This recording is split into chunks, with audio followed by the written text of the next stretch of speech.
Assalamualaikum warahmatullahi wabarakatuh.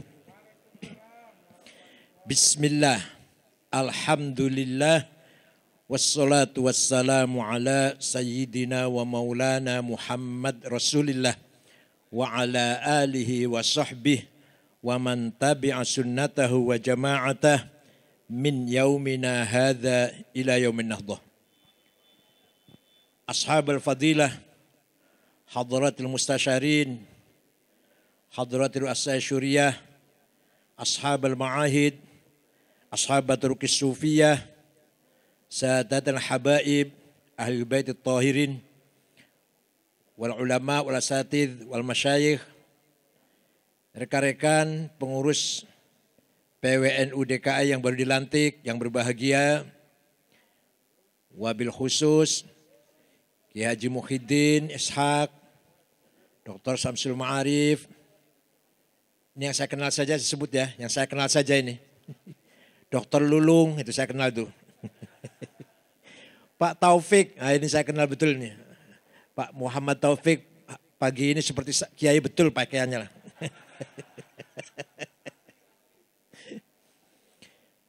Rekan-rekan pengurus wilayah NU, a'azzakumullah wa yakhudh bi'aidikum lima fi salah wal khair wal barakah. Tamu undangan, oh ya Bapak Marullah sudah pergi ya, Bapak Marullah juga saya kenal. Ibu Hizbiyah Abdul Wahab Hasbullah dari lembaga Badan Otonom yang hadir, Bapak Ibu sekalian. Allah menawarkan amanah kepada langit, bumi dan gunung. Semuanya menolak.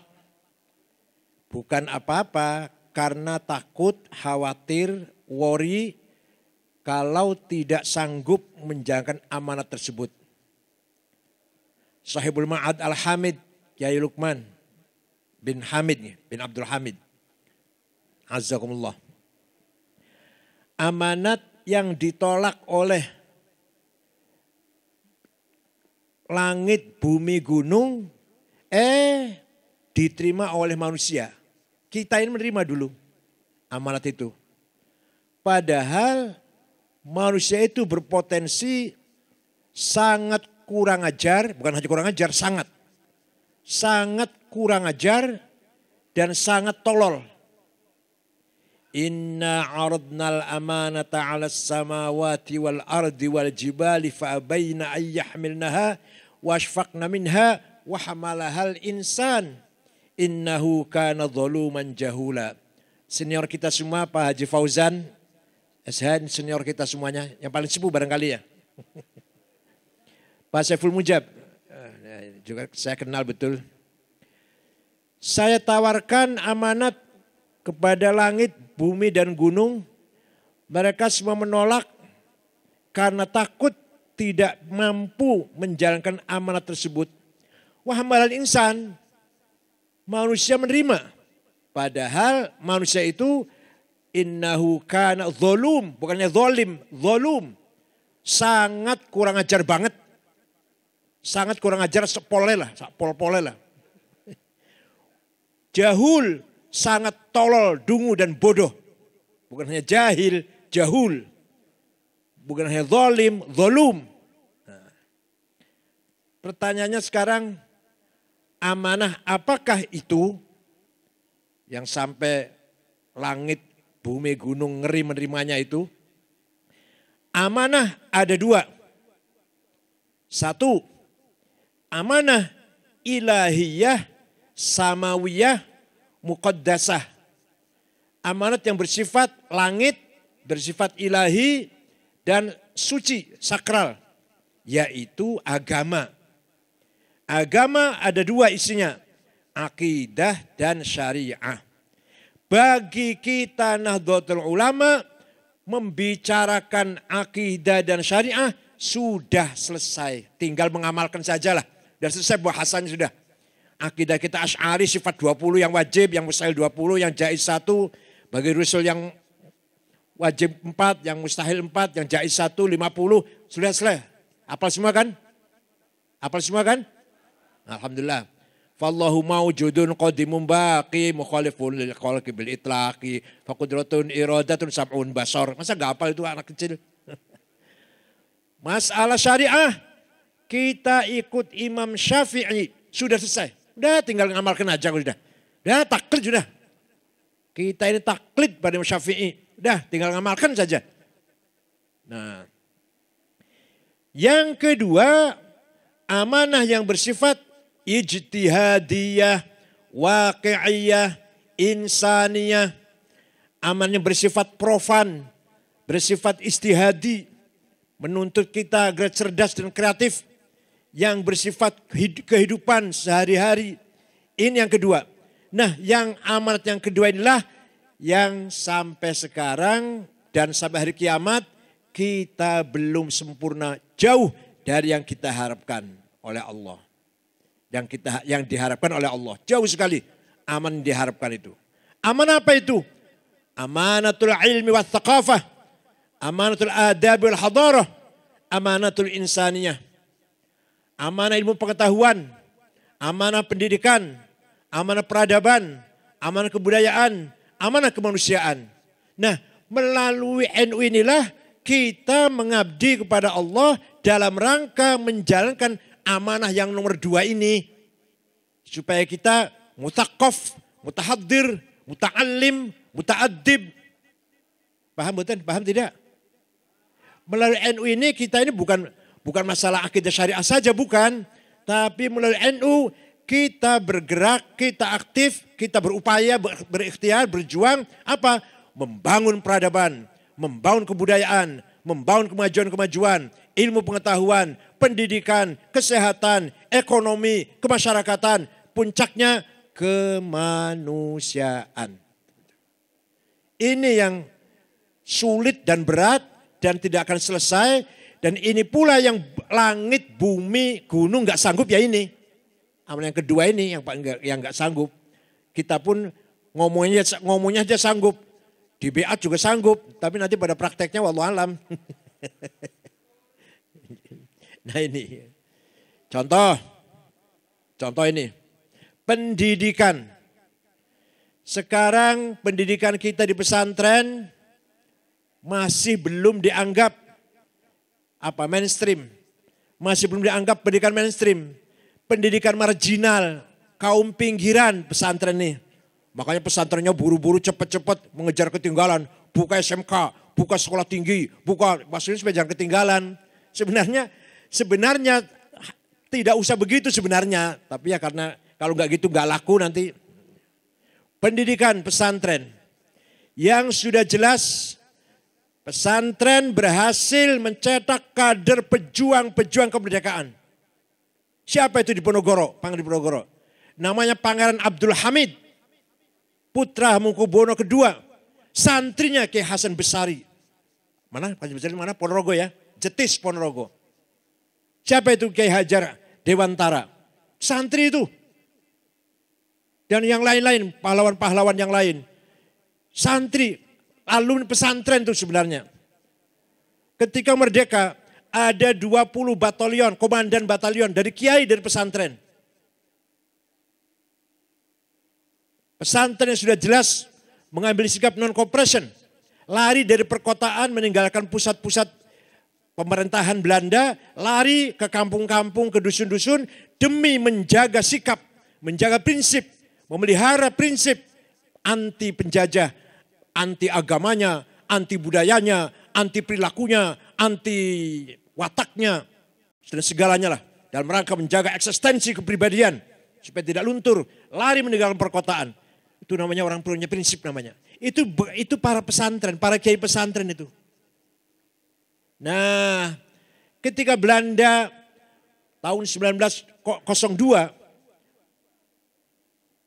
mengambil kebijakan atau memutuskan kebijakan politik etis. Apa politik etis itu apa? Yang tadinya pribumi tidak boleh sekolah, sekarang boleh sekolah. Silakan. Kata Belanda. Sekarang silakan, semua boleh sekolah. Kalau tadinya nggak boleh pribumi sekolah, sekarang silakan sekolah. Namanya politik etis namanya. Kiai tahu, kiai-kiai waskito, ma'rifat, kiai-kiai tahu apa tujuannya ini? Tujuannya mensekularisasikan masyarakat Islam Indonesia. Supaya masyarakat Islam sekuler, maka silakan sekolah supaya dicuci otaknya, tinggal akidah saja. Sedikit-sedikit tinggal akidah Islam, tinggal ya KTP, khitan, masih lah, nikah, rujuk, nikah lagi, masih di KUA lah. Tapi semangat Islamnya sudah tidak ada. Ghirah Islam sudah tidak ada. Ta'ammuk, tafaqquh, fiddin sudah enggak ada lagi. Sekolah semuanya. Maka Belanda membolehkan pribumi sekolah, kiai curiga. Dan betul curiganya betul, bukan hanya suudzon yang salah. Betul, ini dalam rangka mensekularisasikan masyarakat santri atau masyarakat Islam Indonesia. Oleh karena itu, kiai mengambil sikap sekolah haram, nulis Latin haram, pakai celana haram, pakai dasi haram, pakai jas, yang jasnya potongannya kayak Belanda lah, haram. Pakai apa lagi yang haram? Walhasil itulah, tidak pakai kopiah, kok gini haram. Nggak sah kalau jadi saksi nikah, nggak sah orang nggak pakai kopiah. Sampai segitu. Itu dalam rangka menunjukkan saya ada, kami ada. Kami masih punya prinsip, masih punya eksistensi, masih punya kepribadian jati diri. Itu. Oleh karena itu pendidikan pesantren merupakan satu-satunya, tidak yang lain. Benteng ajaran agama Islam. Tafaqquh di pesantren adanya. Mudah-mudahan Al-Hamid menunjukkan kualitasnya. Di sini tafsir, di sini hadis, di sini fikih, di sini usul fikih, di sini ilmu qiraat, di sini ilmu kalam, di sini ilmu tajwid, di sini macam-macam. Pendalaman ilmu agama. Tanpa kiai alumni pesantren, sekarang ini agama tinggal pelangnya saja, tinggal nama saja, namanya agama. Atau namanya Muhammad bin Abdullah wis. Tapi baca Quran perentang-perentong. Baca Quran gak bener, tajwid gak bener, apalagi tafsir hadis apalagi. Tafsirnya dari Departemen Agama terjemahan. Kalau tidak betul-betul tafaqquh fiddin. Nah pesantren inilah sampai sekarang satu-satunya tempat tafaqquh, ta'ammuk fiddin, fi ulumiddin an-nafi'ah insyaallah. Oleh karena itu kita harus bangga dengan pesantren. Harus bangga dengan eksistensi pesantren. Banyak sekali hal-hal kelebihan pesantren.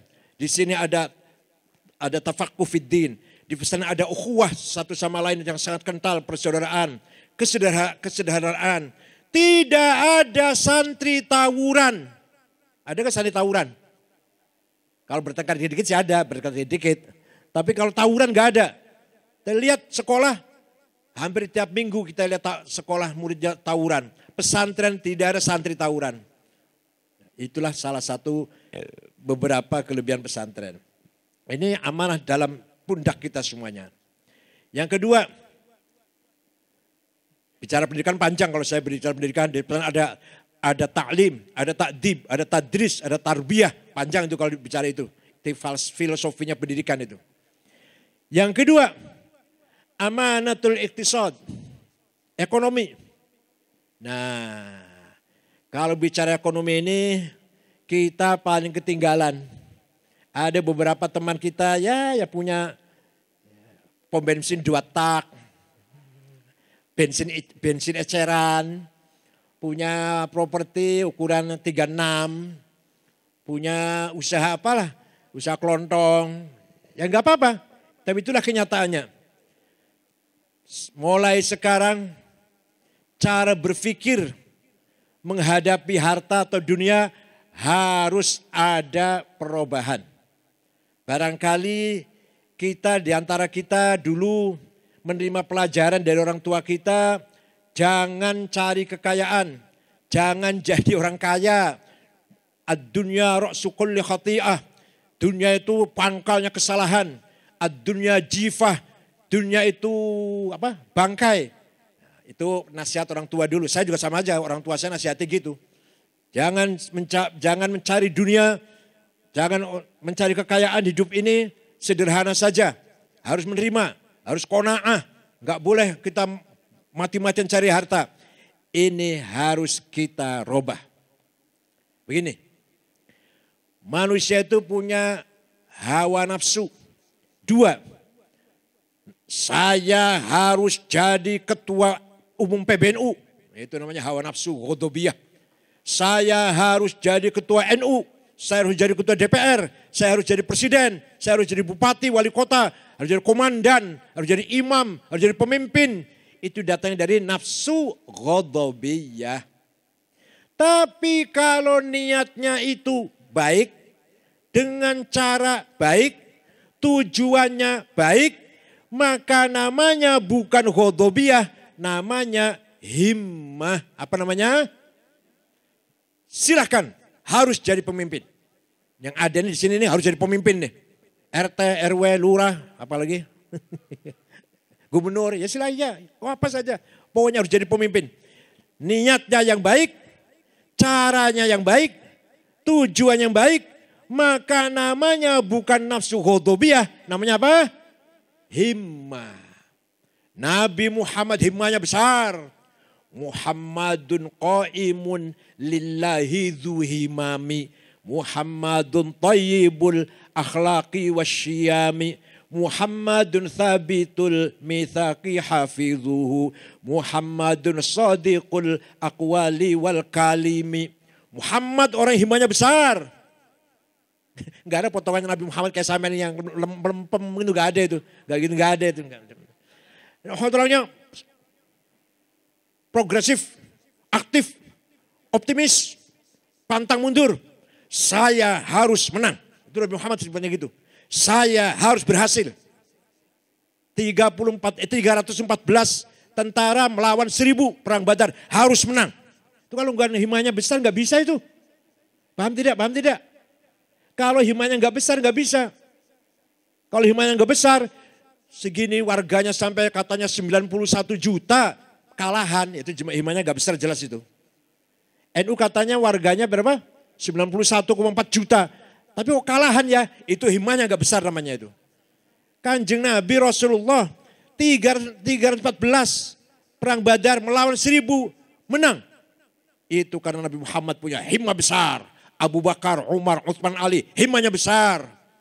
Tidak boleh kalah, tidak mau kalah, harus menang. Gitu ya. NU DKI harus, coba jawab yang keras. NU DKI harus menang dalam hal apa aja.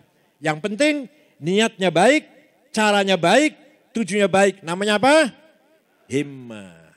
Yang kedua, nafsu syahwatiyah. Saya harus banyak duitnya. Saya harus banyak rumahnya. Harus banyak hartanya. Harus banyak mobilnya. Harus banyak rumahnya. Harus banyak apa lagi?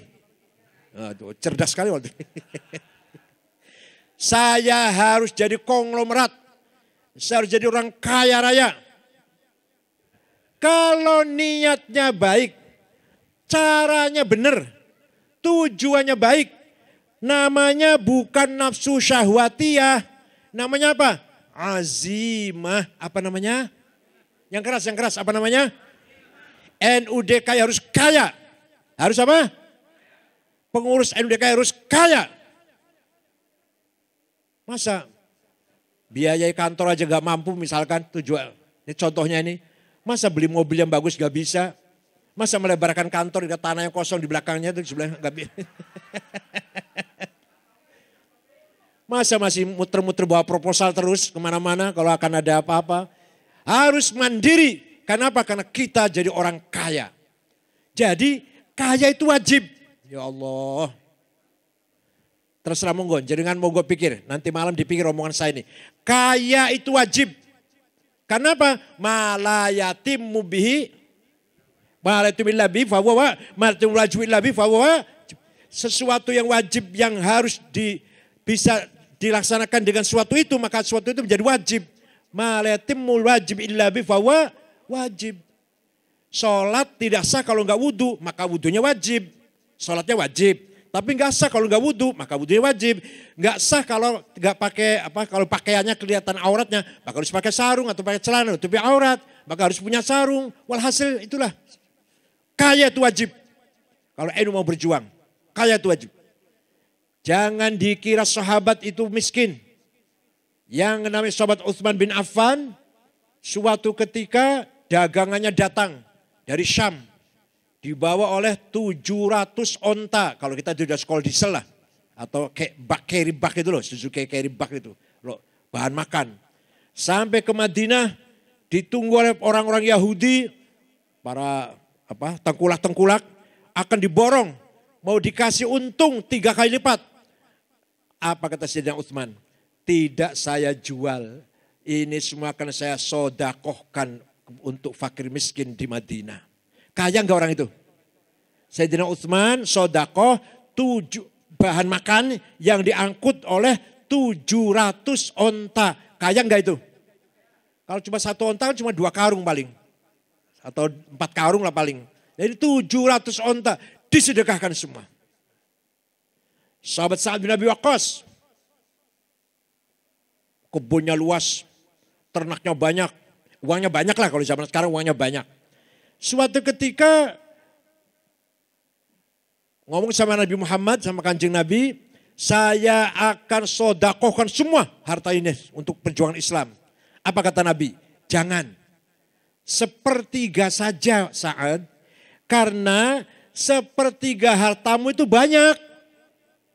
Paham gak? Jadi yang disedekahkan sepertiga saja karena sepertiga hartamu itu udah banyak. Nah kalau sepertiganya sampean kan 300.000 paling.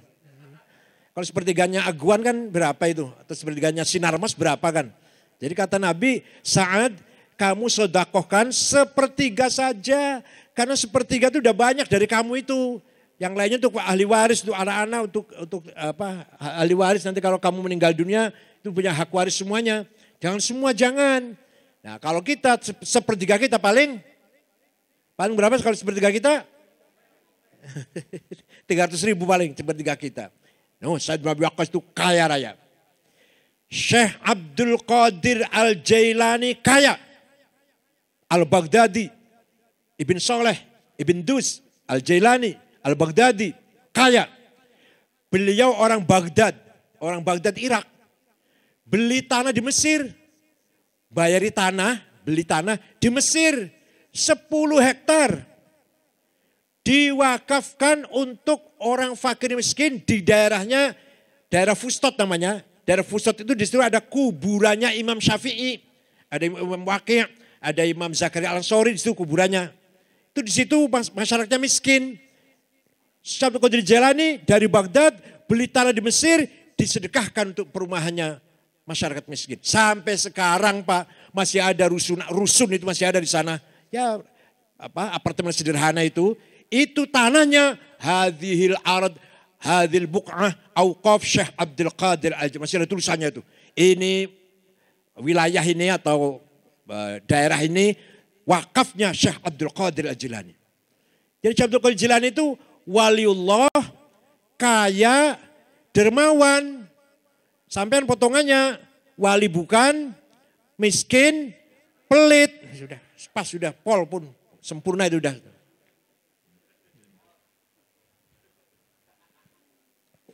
Syekh Abdul Hasan Asyadzili yang punya Tariqat Syadziliyah, yang punya Hizb Nasr itu, kaya raya. Muridnya 6.000 ditanggung. Ditanggung muridnya yang zikir bersama itu, muridnya ditanggung kehidupannya. Kebutuhan sehari-hari ditanggung. Kan kebalikan sekarang ya? Kembali sekarang ya? Iya. Kalau sekarang gak ada muridnya nanggung mursyidnya. Gak ada. Ini enggak, Syekh Abdul Hasan nanggung muridnya. Beliau tiap hari pakaiannya ganti. Rumahnya bagus. Kendaraannya kereta ditarik oleh 2 kuda besar. Ya kalau sekarangnya Mercy lah. Atau BMW, bukan Lexio, bukan itu bukan. Apa satu lagi apa? Kalau Lexio apa satu lagi? Keren. Ya Allah, dilihatnya sepet rasanya, Masya Allah. Ada yang tanya muridnya, Syekh, antum ini wali. Ya terus, tapi pakaiannya mewah, rumahnya mewah, baunya harum, kendaraannya bagus. Lah gimana? Yang lain-lain kok nyemprul, wali-wali yang lain tuh nyemprul gitu. Bajunya 7 hari belum dicuci, sorbannya sejak pulang umroh gak pernah ganti. Minyak wanginya misik yang 5.000 10 gram itu. Ya Allah, yang bisa bikin orang batuk. Musolanya bau pesing, bau pete, airnya kosong, gayungnya bocor, alah Insya Allah. Lampunya 5 watt, sandalnya lili. Tasnya itu bukan Ecolak, Delsi, apalagi sampai merek apa Hermes apalagi. Tasnya itu ada tulisan di pojok, Musyawarah Majelis Ulama Jakarta. Kesana kemari bawa tas bagian Musyawarah Majelis Ulama. Ya Allah Kiai ya Allah. Menyedihkan banget ini. Ini kalau ada Pak Marula tadi mau saya ngomong tadi. Kalau ada Pak Marula, ya ada Pak Taufik ya. Pak Taufik. Jangan biarkan kiai-kiai hidup sedih seperti itu. Ya Pak Jilung ya. Ya Allah kiai-kiai kesana kemari. Sandalnya lili, rokoknya jarum coklat. Bawa tas bukan merek Delsi, bukan Ecolak, bukan Hermes, apalagi itu Hermes, apalagi yang Perkardin, bukan. Tulisan di pojok tulisan Musyawarah Madrasah Aliyah Jakarta Selatan. Jangan begitu, kiai harus gagah, kiai harus kaya. Nah, Syekh Abil Hasyadzili jawab, nah dengarkan nih, apa jawabnya Syekh Abil Hasyadzili? Antum kok mewah, kiai-kiai yang lain kok nyemprul. Katanya wali kan nyemprul tuh. Antum wali kok mewah gitu. Jawabnya apa? Nak, libasi yakul. Ana goni, fala tarhamuni. Tapi kalau mereka yang pakaian nyemprul itu, libasuhum yakul, ana fakir, farhamuni. Pakaian saya yang bagus ini bisa ngomong, pakaiannya bisa ngomong. Apa? Wahai masyarakat, saya kiai kaya, gak usah kamu amplopin. Gitu. Baju saya udah mewah, kacamata udah bagus, sepatu saya bagus, mahal. Gak usah celana saya dari Dormil, yang di England tuh, gak usah kamu amplopin, saya orang kaya. Tapi kalau kiai yang tadi itu yang saya gambarkan tadi itu pakaiannya ngomongnya gini, ayyuhannas, ana fakir, farhamuni. Wahai masyarakat, saya kiai miskin, amplop-amplop lah bawa sini. Ya kalau amplopnya coklat isinya tebel, kalau sudah amplopnya kecil itu yang merah biru itu apa itu pinggirnya? Air mile, alah. Apa kesimpulan saya omongkan? Apa kesimpulannya? Kalau kita ingin berjuang, kalau kita ingin betul-betul menghidupkan, membesarkan NU, tunjukkan NU kaya. Seperti Syekh Abul Hasyadzili mengatakan, tunjukkan saya kaya. Jadi gak menyedihkan itu. Gak minta belas kasihan, tidak. Tunjukkan NU kaya. Mandiri. Gak butuh bantuan. Kalau orang bantu silakan, tapi gak usah minta-minta gitu loh. Kalau mau ngasih silakan. Ini namanya azimah. Ala qadri ahlil azmi ta'til azaimu. Wa ta'ti ala qadril kiramil makarimu. Fatakburu fi ainis saghiri sigharuha. Wa tasgharu fi ainil azimil azaimu. Masalah dunia ini, masalah problem di dunia ini tergantung azimah kita. Kalau azimah kita besar, segala hal jadi kecil. Tapi kalau azimah kita kecil, perkara kecil pun, problem kecil pun jadi besar. Itu kalau kita jiwanya kerempeng atau kecil. Fatakburu fi aini sohiri sigharuha. Ada masalah kecil pun kita sudah mundur, sudah takut, sudah ngeri. Itu kita berarti jiwanya kerempeng itu. Tapi watasgharu fi ainil azimil azaimu. Sebesar apapun problem masalah, bagi orang jiwanya besar, kecil semuanya. Gunung itu setinggi apapun, Gunung Salak di Bogor, setinggi apapun. Kalau kita naikin di atas, pasti di bawah kaki saya. Kan gitu. Kalau dia sudah naik ke atas, pasti di bawah kaki kita. Itu namanya azimah namanya. Oleh karena itu, sekali lagi, masalah harta, masalah dunia, masalah finansial, harus kita kuasai. Tidak boleh cara berpikir bahwa dunia itu harus kita jauhin, kita nggak usah kaya, dunia itu rosukul khotiah, itu buang. Al-Quran sendiri ketika mengatakan dunia harta itu khair, wa innahu lihubbil khairi lasyadid. Manusia itu sangat mencintai harta, nah mencintainya jelek, mencintai hartanya jelek, tapi Quran mengatakan harta itu khair. Apa khair itu apa? kebaikan. Jadi uang tuh baik gitu loh menurut Al-Quran. Tapi mencintainya yang jelek. Menjadi pelit itu yang jelek. Menjadi serakah tamak itu yang jelek. Tapi uangnya tuh disebut khair. Kutiba alaikum idha hadara ahadakumul mautu in taraka khairanil wasiyah. Barang siapa akan meninggal dunia dan disitu meninggalkan khair. Meninggalkan harta. Meninggalkan uang. Meninggalkan kekayaan.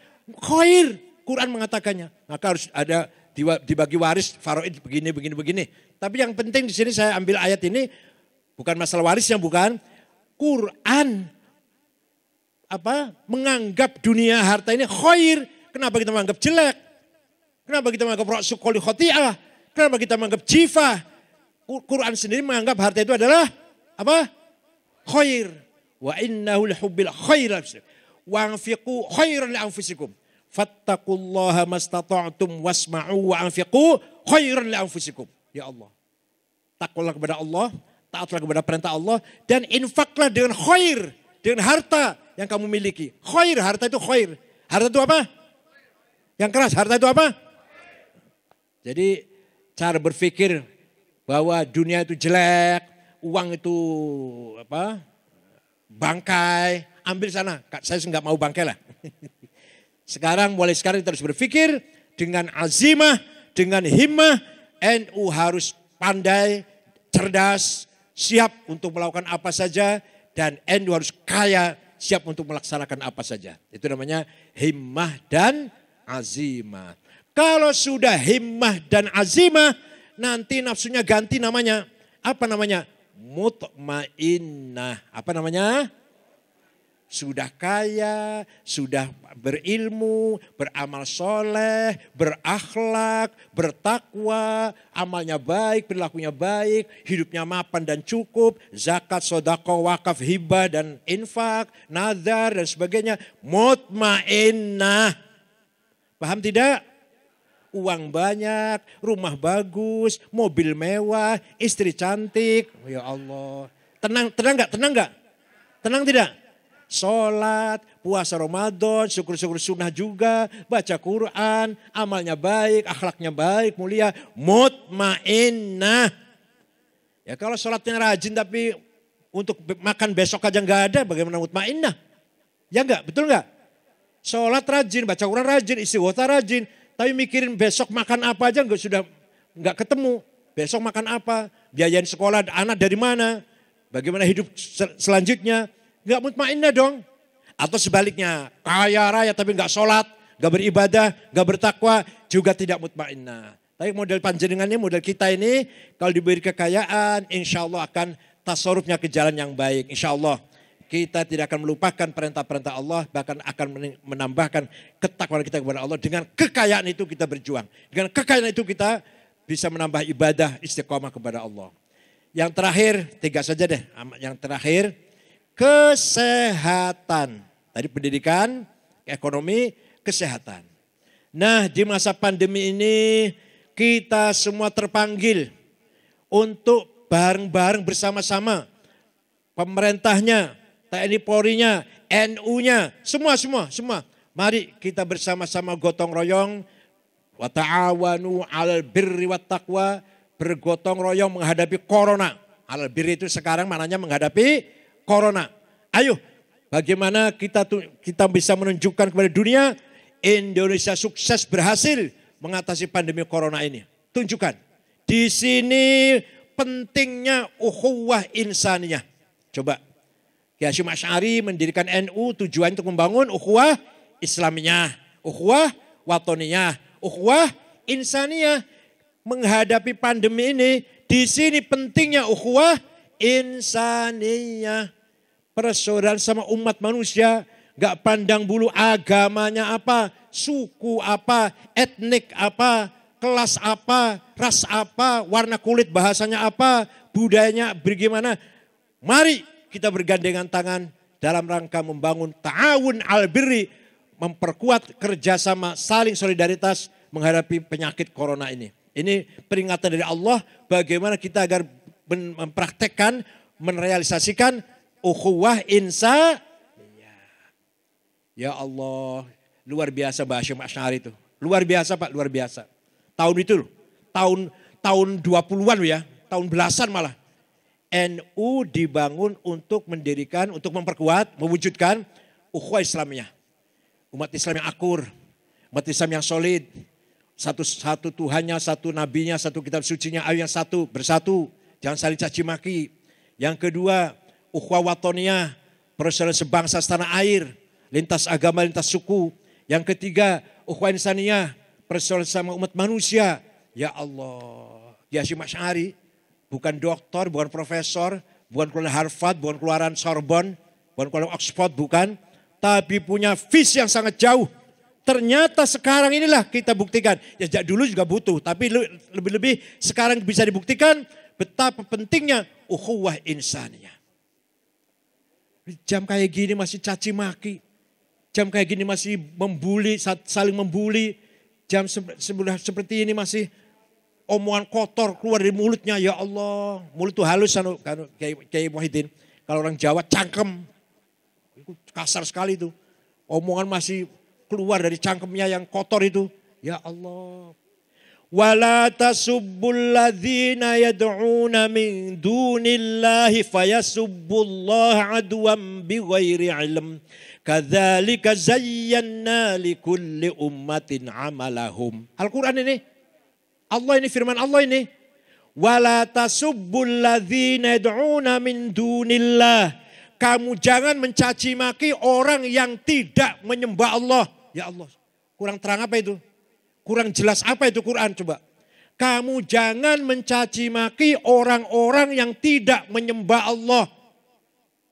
Jangan caci maki orang Kristen, Yahudi, Hindu, Buddha, Konghucu, Katolik, Kristen, Kapitayan, Kaharingan, Sunda Wiwitan, Karuhunan, Gotoloco, Sato Darmo, Darmo Gandul, Subud, Parpalin.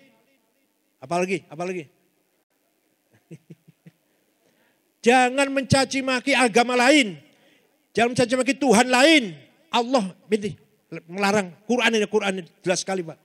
Nanti mereka mencaci maki Allah. Nah, kadzalika zayyana likulli ummatin amalahum. Saya telah menjadikan bagi setiap umat, setiap kelompok, setiap bangsa mempunyai kebanggaannya sendiri-sendiri. Setiap kelompok, setiap umat punya agamanya yang dibanggakan. Punya budayanya, punya tradisinya, punya seninya, punya apalah budayanya yang mereka banggakan. Jangan dicaci maki. Agama kita nggak boleh mencaci maki agama lain. Budaya, bahasa. Misalnya kita mencaci maki bahasa Madura misalkan. Nggak boleh itu, nggak boleh. Mencaci maki lagu Sunda misalkan. Nggak boleh. Mencaci maki tradisinya orang Sunda, nggak boleh. Tidak boleh mencaci maki budayanya, kebanggaannya lah pokoknya. Agamanya, budayanya, peradabannya, tradisinya, seninya, bahasanya. Ya Allah, begitu mulianya ajaran Al-Quran. Gitu ada mubaligh ngakunya dakwah, tapi dakwah dengan lisan yang kotor. Itu bukan dakwah itu. Nih dengarkan. Imam Ghazali mengatakan, wa dararus syar'i mimman nasarahu la bi tariqih akbaru min dararihi mimman ta'ana fih. Imam Ghazali ini. Bahaya bagi agama dari orang yang membela tapi dengan cara yang salah. Itu lebih besar, lebih bahaya daripada orang nyerang sekalian. Paham tidak? Ada orang anti-Islam, jelas itu, jelas anti-Islam sudah. Jelas anti-Islam. Tapi ada orang yang kelihatannya membela Islam. Kelihatannya pembela Islam. Tapi la bi tariqih, tidak dengan cara Islam. Tidak dengan cara Islami. Tidak dengan manhaj Islami. Itu dorornya, bahayanya, madorotnya akbar. Lebih bahaya. Bukan kata saya. Imam Ghazali. Ini Imam Ghazali dalam kitab Ihya. Oleh karena itu membela agama juga dengan cara yang baik. Karena agama itu hal yang baik. Mangkana amruhu ma'rufan falyakun bima'rufin. Barang siapa amar ma'ruf ya dengan cara yang ma'ruf. Barang siapa mengajak kebaikan ya dengan cara yang baik. Ini prinsip agama Islam dan inilah prinsip Nahdlatul Ulama. Masya Allah. Ukhwah watoniyah. Ya Allah. Ukhwah watoniyah. Kiai Hasyim Asy'ari berhasil menggabungkan antara nilai-nilai agama dan budaya dan politik. Agama, iman dengan Allah, dengan politik kebangsaan dijadikan satu. Hubbul waton minal iman. Nasionalisme bagian dari iman. Itu Mbah Hasyim Asy'ari, itu bukan hadis itu. Mohon maaf, Pak Haji Lulung mana? Pak Haji Lulung. Jangan salah, itu bukan hadis ya. Itu Mbah Hasyim Asy'ari, Pak Haji. Nasionalisme bagian dari iman. Anda nasionalis harus bertuhan, beriman. Anda beragama, beriman, harus nasionalis. Ini Mbah Hasyim Asy'ari mengatakan hal ini tahun 1915 atau 16 itulah. Masih jauh merdeka kita. Tapi sudah menanamkan bagaimana mencintai tanah air. Bahkan ada seorang wartawan dari Saudi namanya Dr. Tariq Shihab menulis buku kecil bahasa Arab. Haji Hasyim Asy'ari awal wadi'ib asasil istiqlal fi Indonesia. Kiai Hasyim Asy'ari itu orang yang pertama kali mempunyai semangat kemerdekaan di Indonesia dari kalangan ulama. Itu ditulis oleh wartawan dari Mekah namanya Tariq Shihab. Bukunya kecil saja. Tentang Kiai Hasyim Asy'ari. Bagaimana beliau ketika mukim di Mekah pun selalu berdoa kepada Allah di makam-makam mustajab. Kapan Indonesia bebas dari penjajah? Ya Allah. Oleh karena itu kesimpulannya. Bagi NU berjuang untuk negara jihad. Berjuang agama jihad. Berjuang untuk kekuatan bangsa jihad. Bukan hanya berjuang bela merah putih jihad. Berjuang bela Pancasila jihad. Mendukung pemerintah yang sah. Dan mendukung ketika program pemerintah itu baik, berjuang. Mendukung programnya pemerintah yang baik loh ya. Yang demi rakyat. Dan pemerintah itu pemerintah yang sah, berjuang namanya jihad itu. Mencaci maki atau mengganggu pemerintah yang sah dengan caci maki, itu namanya makar ya. Makar itu namanya. Jadi walhasil bagi Hasyim Asy'ari keselamatan, keutuhan, waton Indonesia ini sangat penting sekali bagian dari iman. Kalau Anda orang beriman, selamatkan watoniyah Indonesia ini. Kalau kita menjadi orang beragama, beriman kepada Allah, ayo kita selamatkan, kita jaga waton kita, tanah air kita. Lihat Afghanistan, 100% Muslim, 99% Sunni, Hanafi, Naqsyabandiyah, Maturidiyah akidahnya, Thareqatnya Naqsyabandiyah, 1% Syiah. Ya Allah, perang saudara gak habis-habis sampai sekarang lebih parah lagi. Ya Allah, Taliban menang, ini Taliban memberi angin pada kelompok radikal di kita ini. Nanti kelompok radikal di Indonesia coba lihat tuh, Allah telah memenangkan Taliban dengan jihadnya. Mari kita jangan patah semangat, mari kita bangkit lagi. Jadi simbol menyerang pemerintah yang sah itu jihad. Allah akan membela, Allah akan memberikan kemenangan pada kelompok yang akan menggulingkan pemerintah. Itu nanti dampak dari kemenangan Taliban ini. Apa kita mau seperti Afghanistan kita ini? Sukunya hanya 7 suku, agamanya 1, sukunya 7, madhab 1, ya madhab Syiah kecil sekali lah, madhab Hanafi, Maturidiyah, Naqsyabandiyah. Apa itu yang salah? Yang salah belum ketemu, belum menyatu antara berpikir agama dan berpikir sebagai nasionalis. Dikira berjuang agama bukan berjuang nasional. Dikira berjuang nasional demi tanah air bukan berjuang agama. Itu loh, masih belum ketemu, maka menjadi cara berpikir mereka mujahid muslim, itulah mujahid. Yang bukan membela Islam tapi demi negaranya bukan mujahid. Di kita tidak. Kiai Hasyim Asy'ari, Kiai Wahab, Kiai Bisam Suri, Kiai Ali Maksum, Kiai Ma'ruf Ali, Pak Idham Khalid, Kiai siapa lagi? Dan kiai-kiai yang lain. Mujahid muslim, mujahid watoni.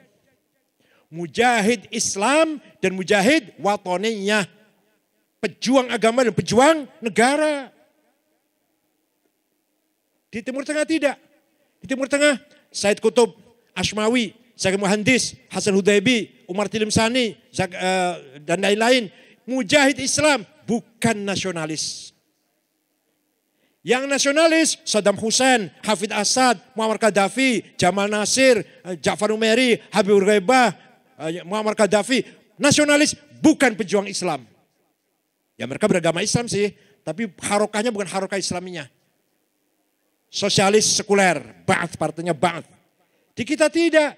Kiai Hasyim Asy'ari, ulama, kiai, mujahid muslim dan mujahid nasionalis. Gus Dur, mujahid muslim dan mujahid nasionalis. NU, mujahid Islam, jihad Islami dan jihad nasionalisme. Gitu ya, paham ya? Nah, itu yang saya maksud dengan Islam Nusantara.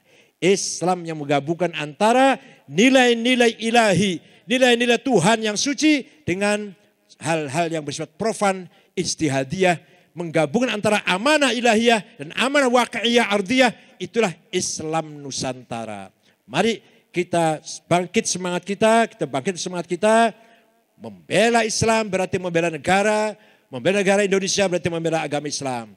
Membela tanah air, Pancasila dan Dasar 45, Bhinneka Tunggal Ika juga artinya membela agama Islam. Kita berjuang Islam juga berarti kita berjuang mempertahankan negara Indonesia. Dan yang namanya membela negara ini bukan hanya geografinya tapi budayanya, karakternya, kepribadiannya, tradisinya juga harus kita bela kepribadian kita ini. Silahkan sekolah di Arab. Saya sekolah di Arab 13 tahun setengah. Dari S1 sampai S3. Pak Quraish Shihab 15 tahun, Palu Shihab, Gus Mus, Gus Dur. Pulang jangan bawa budaya Arab, bawa ilmu. Jelak-jelak saya di sana 13 tahun setengah ambil doktor cum laude, jelak-jelak begini. Pulang doktor cum laude. Yang saya bawa pulang ilmu, entah banyak entah sedikit lah. Budaya tidak saya bawa. Cara berpikir enggak saya bawa. Cara tatanan kehidupannya enggak saya bawa. Kita punya budaya yang lebih unggul daripada budaya Arab. Itu ada Pak Sa'dun, Dr. Sa'dun baru pulang dari Saudi nih. Baru dari atas di Riyadh, baru pulang nih, baru berapa minggu pulang. Pulang bawa oleh-oleh apa yang bermanfaat untuk Indonesia, jangan bawa budayanya. Begitu pula sekolah di Eropa, silakan. Silakan kuliah di Eropa, Amerika, Oxford, Harvard atau apa Sorbonne Prancis, Australia, Monash atau mana. Silakan cari ilmu sana. Pulang bawa teknologi. Pulang bawa ilmu, jangan bawa budaya.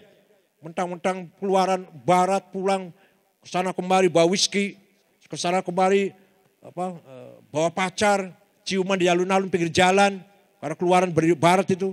Atau sebaliknya, mentang-mentang keluaran dari Mekah ke sana kemari apa? Mentang-mentang keluaran dari Mekah ke sana kemari gimana? Takbir. Kita punya budaya yang lebih mulia daripada budaya Arab. Budaya lu ya, jangan salah paham. Jangan salah paham. Teologi kita sama dengan orang Arab. Syariah kita sama. Rukun iman 6, rukun Islam 5 sama. Kalau sudah bicara budaya, membangun kehidupan, bersikap, bertutur kata, berakhlak, bergaul, bermuasyarah, beda. Kita lebih baik. Dari orang barat lebih unggul dari kita.